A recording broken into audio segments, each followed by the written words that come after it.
Another month has been and gone. Here is everything that was on my April watch list.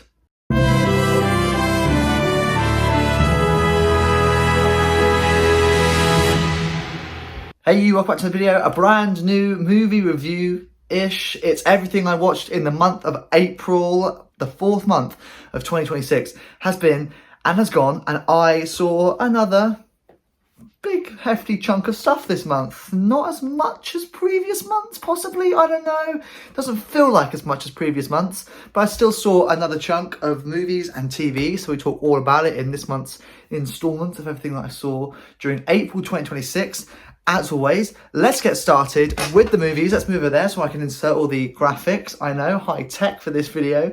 We kicked off the month on April 1st by watching the Super Mario Galaxy movie. I was in London when I saw this, so I saw this at a super screening.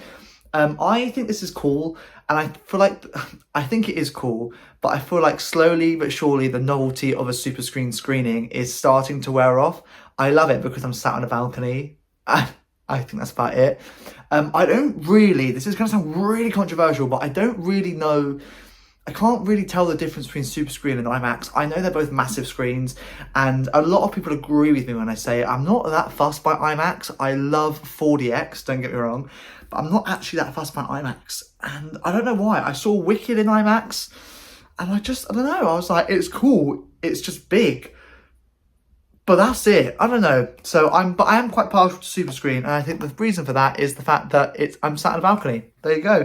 The movie though itself, it was alright. It was a solid sequel to the first Mario movie. I enjoyed the first Mario movie. I enjoyed the second Mario movie. I felt like this one had a little bit less of a narrative and just sort of felt like bright colours, big characters, blah, like little kids would enjoy this. That's kind of what it felt like.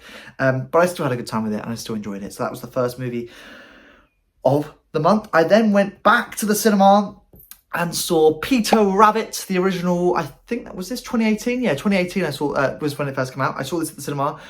It was re-released for Easter, I believe. I enjoyed it. It was one of Cineworld's £2 family screenings. I liked it. I love Peter Rabbit. I hear they're making a third one. I think, is that true? Might not be true, but if it is, I'm so here for it. I love the Peter Rabbit movies. I really like the first two. I'm here for a third. Go ahead. Back to the cinema as well. A lot of movies this month were cinema trips. Back to the cinema to see A24's movie, The Drama, with Zendaya and Robert Pattinson. I'm not going to lie, I was a little bit disappointed by this movie, just because I felt like it felt a little bit dry. It felt like an hour-long film that was meant to be an hour-long film, and they went, shit, this is too short, let's add some more stuff to kind of fluff it up, and hence we got The Drama.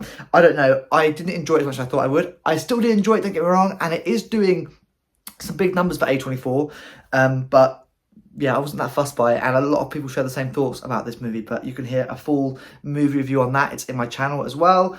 Back to the cinema to see You, Me and Tuscany. This movie has actually kind of grown on me a lot since seeing this. It's a cheesy, corny love story, don't get me wrong, and I thought it was based on a book. It's actually not based on a book. I did my movie review on it, and I was like, oh, surprise, surprise, it's based on a book. I don't know where I've heard that from, but I've since heard that that is not true. It's not based on a book by any means. It's just a standalone film.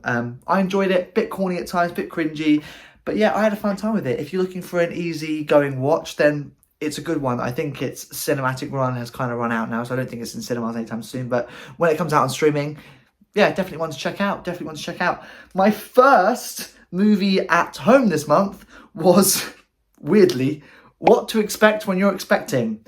As a male, I'm never going to expect. So I was like, well, I don't know why I'm watching this. It did then delve into the male side of expecting a baby as well. So I was like, okay, a bit of something for me to kind of understand a little bit more. This was one of, I've said it before, when I go to a charity shop, obviously I collect DVDs over there that you can't see. Often there's deals like 10 for a quid. And if there's like 4 that I want, I'll quite often buy like 6 that I'm like, I want to see that, see if it's any good. And this was one of them. I was really disappointed by it. I found it really fucking boring. Nothing to say on that really. I just didn't enjoy it. Not my kind of thing. It wasn't my kind of humour. There were a few bits of funny moments that I found enjoyable, but yeah, I watched it. I thought that's not for me. Passed on the DVD to somebody else because I did not need that anymore. Yeah, not really my kind of thing. But the same night I went to go and see A Star Is Born in cinemas. That was re-released as part of like a musical song iconic song season at Cineworld. It wasn't a musical season. I don't know what it was part of, but it was part of a Cineworld season. I saw it. I've never seen A Star Is Born, and I mean, well, it's now in the collection. The DVD is here, so you can tell that I really enjoyed this. It was great to see on the big screen. I love seeing films for the first time on the big screen because I feel like I really pay attention a little bit more. I thought this was great, and I feel like it was such a beautifully compelling movie that kind of displays this idea of loving somebody so much that you'll stick by them no matter what, and at the end of the day you just want nothing but the best for them and you want to help them. And it really did kind of talk about the issues with substance abuse and alcohol abuse and all of this sort of stuff, and you know, I think it highlights the importance of being aware of what these substances can do, hence why a lot of them are illegal or have restrictions and stuff like that. You know, and I felt incredibly moved by this movie in my own way. I think it impacted me quite a lot. Not that I drink or do drugs or anything like that, but I don't know, I think it's just really interesting. It made me really emotional watching this film. I really, really enjoyed it. And it's definitely one that I can't watch if I'm feeling fragile, let's just put it that way. But I enjoyed it so much. In the collection. There you go. And I did say, when I saw this movie in February, I said that this would also be in my March watch list as well. Didn't make my March watch list, but my first rewatch of the year is Disney and Pixar's Hoppers. I loved this film when I first saw it. I saw it at its early previews back in February before it was released permanently in March. And I said in my Everything I Watched in February video that I would definitely rewatch it in March. Never got around to watching it in March, but I rewatched it in April. I love this movie. I think it's absolutely brilliant. And, you know, I was torn between a 9 out of 10 or a 10 out of 10. I gave it a 10 out of 10 because I just loved it. It's Pixar, and it's really nice to see an original Pixar film doing so well and being talked about because it's a really great film. Lovely. If you haven't seen it, definitely go and check it out. It is a gorgeous, gorgeous Pixar movie, and I'm very excited. This is getting released in June, I believe. It's getting a June DVD release. Very excited for that. Can't wait to have that join my collection. But low-key, I'm still waiting for my O-ring sleeves for Inside Out 2 and Elio. Come on, Pixar, Elevation Studios, hurry up, please. Hurry up. Back to the cinema to see, actually, one of my most surprising watches of the year. I saw Fuse. It's a Sky original movie that I knew a little bit about. I didn't know huge amounts about it, but I was excited to see it. I booked tickets for it, and I'm not going to lie, I really, really enjoyed this film. I was like, yes, this is a great film. I loved it. I really, really did. I did a full movie review on it. You can hear my thoughts on that. It's in my movie review playlist, which is always linked down below. I just enjoyed this. I thought, yes, like I was engaged. I think the pacing of this film was really, really good. They started this film and straight away into the action, and it was one of those films that you were kind of like, you had to sort of piece it together before you kind of explicitly got told what was happening. The ending felt a little bit off to me. I didn't really understand it. It felt a little bit abrupt and a little bit off. But I really enjoyed this, and I did say in my movie review, that's kind of a quick summary of my movie review, but I did say in my movie review that if you watch these type of films often, then maybe it wouldn't have come as such a surprise and such a captivating movie as it did to me, because I don't watch these movies as often. So if these type of movies are all that you watch, then yeah, you probably won't enjoy it as much as I did, but I really, really enjoyed this film. Really, really did. So very excited to rewatch that. Hopefully it gets a DVD release, because if it does, it will be joining my collection.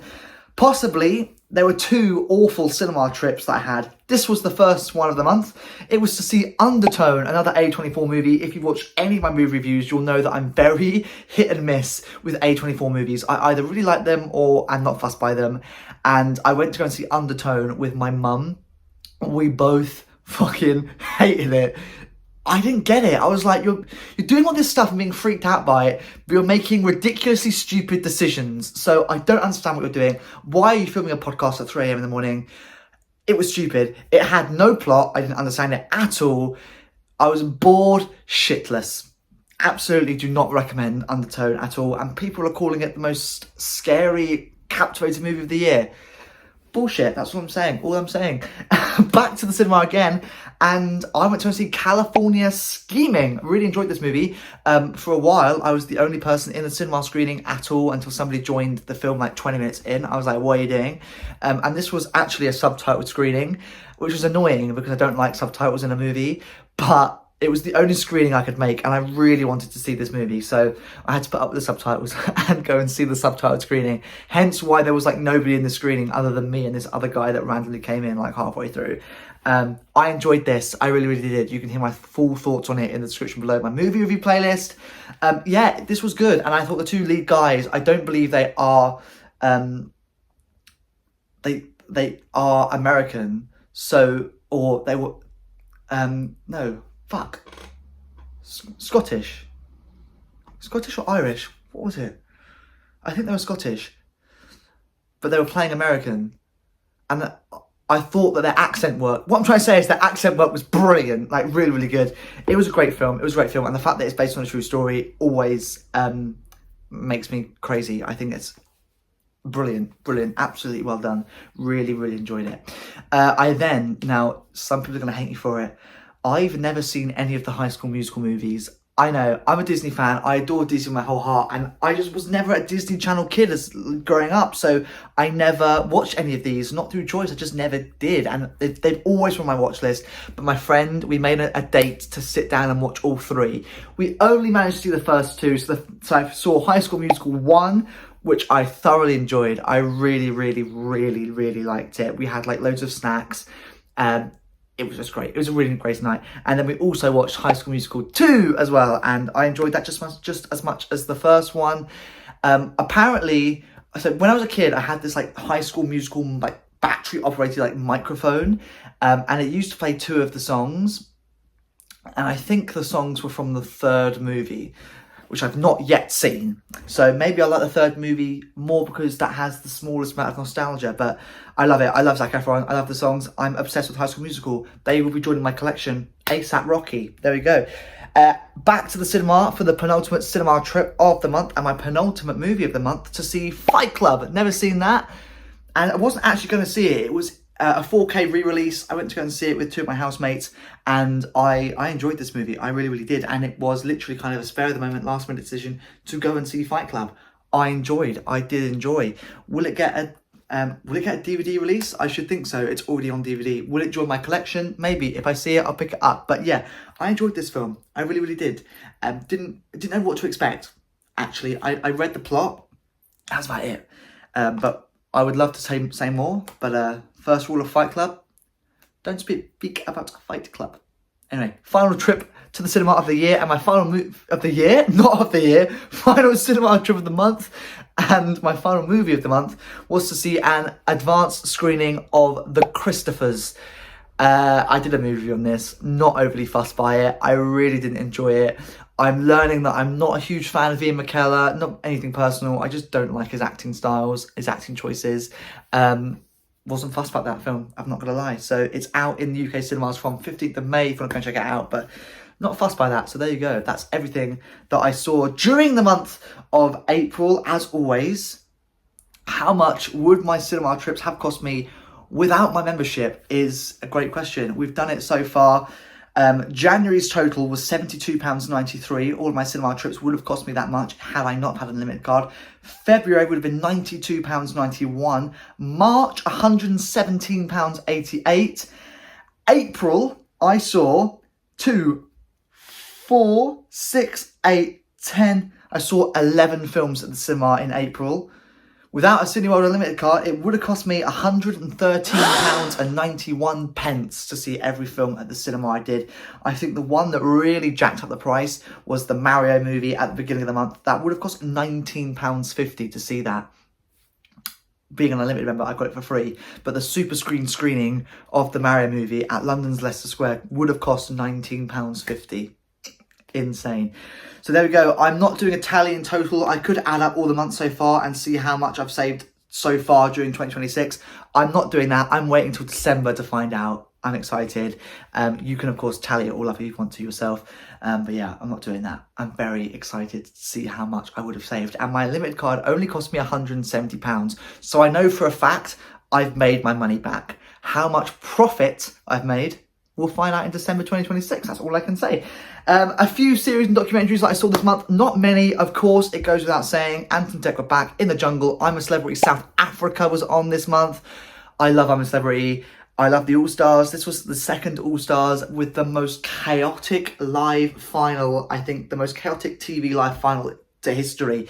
I maybe won't... Do I dare say my opinions online? Because I could get slammed for it.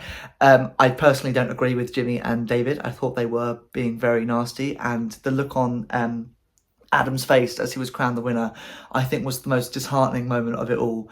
I think the first South Africa series they didn't do a live final. It was all done and it was all kind of sorted out in Africa.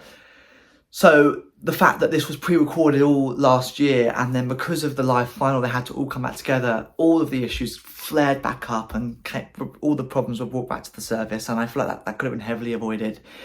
It sucks, but I really enjoyed it, and I think from the start, Adam was a very worthy winner. So we can move on. I then finally got around to watching, long overdue, The Celebrity Traitors. Now, it's on my watch list for ages. I've not seen the normal Traitors yet. I thought I'd start with The Celebrity Traitors. I knew who won. It was all over social media when it happened, so I couldn't avoid it. So I feel like I didn't enjoy it as much because I just knew the outcome was going to be Alan a winner. Spoiler if you hadn't seen it. Sorry, I had to go through watching it, having it spoiled already, so I already knew. But yeah, do you know what I mean? Like it was really hard to miss when it was a thing. So yeah, I got around to watching it. I really enjoyed it, and I think I think the celebrity one will be better because it's celebrities. But I think not knowing who the winner is before you watch it is probably much better. So I'm excited for season 2 later this year, and I do still need to hop on the normal Traitors that I haven't watched yet. But yeah, I really enjoyed this, really enjoyed that, and hopefully I can keep ticking off loads of series, because only 3 series and documentaries this month, because the last thing I watched was a documentary by Matt Willis. It's called Matt Willis Fighting Addiction. It's on BBC iPlayer. I find documentaries really interesting, and this was quite a raw, open and honest documentary from the Willis couple, you know, talking about Matt's struggle with his addiction, but also how Emma struggled with it, because at the end of the day, an addiction within a relationship does affect both people. And I thought it was really admirable of the two of them to do a documentary about it and talk about it, and it was very interesting. I love documentaries. I found it really fascinating. I enjoyed. And that is a wrap for another month. We enter May. Well, we've already entered May. My birthday is tomorrow. It's the 4th of May today. Happy Star Wars Day. Not that this is going to go off on Star Wars Day, but happy Star Wars Day. Birthday month full of, hopefully, more movies. I never got around to seeing Michael. I'm gutted. I wanted to see that. It's opening night. It's been out for like nearly 2 weeks, and I'm still yet to see it. No, maybe 2 weeks is a bit of an exaggeration. It's been out for a little while and I'm still yet to see it. I desperately need to see Michael. But the only film that I've watched so far, one movie thus far, and we're 4 days into May. Crazy stuff. You'll hear everything that I've seen during the month of May in my Everything I Watched in May 2026 video, which will happen in exactly a month's time. Devil Wears Prada 2. Exciting. And I can guarantee you I'm going to start watching the Toy Story movies in preparation for number 5 in June. It's exciting. Lots more to come next month. Thank you very much for watching. I shall see you in another video, and hopefully another movie review and Everything I Watch video very soon.